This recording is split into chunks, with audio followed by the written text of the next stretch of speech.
Hi everybody, this video will be about calibration and how to calibrate and why you should calibrate. But the first question is, should every bagger calibrate? And the answer to that is very simple. You don't need to calibrate. Most of you will be super happy using the pre-calibrated files that I provide. They will fit most of your needs, so there is no real need to calibrate.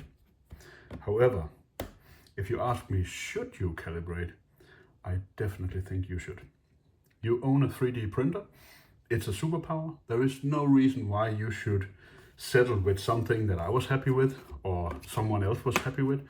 You can get exactly what you want. So the calibration procedure for these trays are super simple, and I'll walk you through it. So I provide, before you start printing big trays like this, you should follow the calibration procedure that I have in the documentation, and that instructs you to print initially three calibration trays, and those trays are found in the calibration folder naturally, and you should start with a start calibration value that you know about. The last calibration value you used.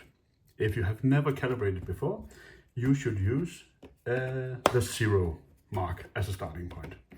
So I could find this was towel. These are three calibration trays. I do not know if this will show up on video, but there is actually an engraving here that shows the calibration values here. So this is 0, this is plus 0.05, and this is negative 0.05. So this would be the starting point. And then you would take a paint you want to store. This could be the army paint one, and you will slot it in to what you think is the best fit. So this could be the 0 one. I will shut it in. I'll have the feeling, how does this feel? Okay, it feels okay. And then I will go to the 0.5. It's a bit looser, as expected. Maybe I like this more. I'll just test this one. This is the negative one. That's too tight, maybe. Then I will print the next one in line. So this is positive 0.01. I will print the next one. This is 0.1. I will test this one. That's too loose, I think. Then I'll go back to this one. Is this still my preferred? I will need to test this one again. The 0. Yeah, this is too tight for me. This is what I like. Then my preferred tolerance calibration is 0.05, and I'm good to go. Then you can, from my manufacturer, you can download the folder with this tolerance value, and then all files associated to those tolerance value will be available for you, and you don't need to look back. These values are very similar across paint types. So if you have calibrated a value of 0.05, most likely that value will match when you go to these trays as well. I have not seen a discrepancy yet, and my favorite bagger, I cannot say that, the bagger that has helped me the most, James, he has tried a lot of my trays. He's always on, actually he's on this tray, the positive, no, he's on negative 0.1. This is his preferred. So he wanted slightly tighter than me. I want 0 usually.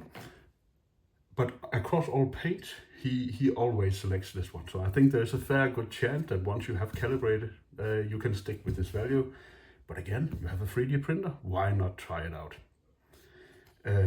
Why James prefers the more tight fit over what I prefer, I don't know if this has to do with preference. This have a nice snap as well, or if it's a small difference in our filament or in our printers, I don't know. But he chooses this, I chooses this.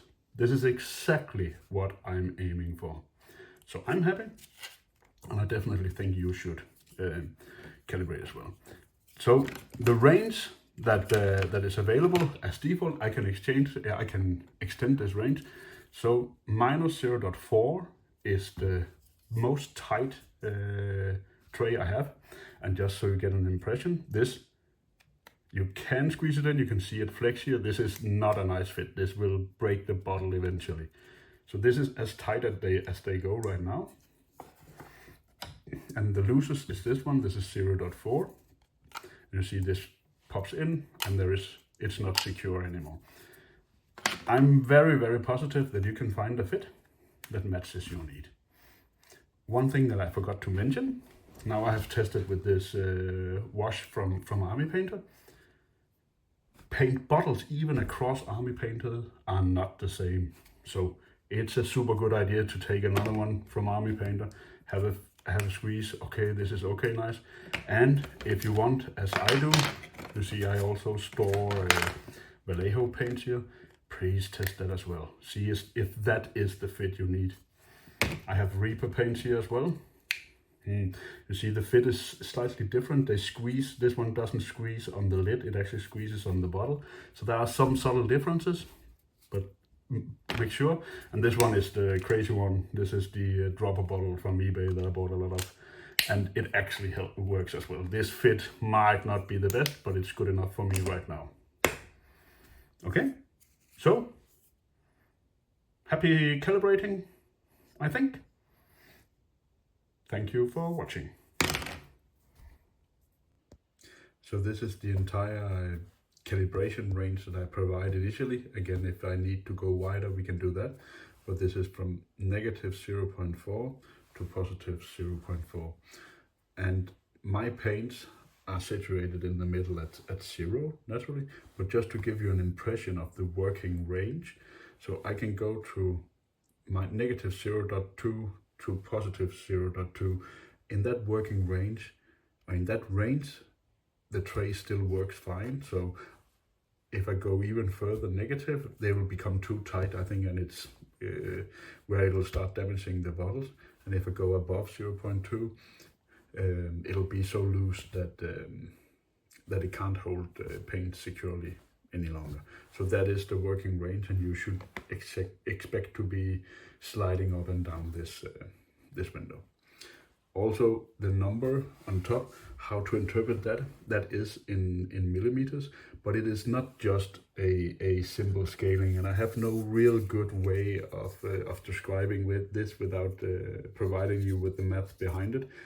But the easiest way to think of it is that it is now 0.1 millimeter excess width on the diameters and on the length. That is the easiest way to see it. It is not that simple, but it's along that line.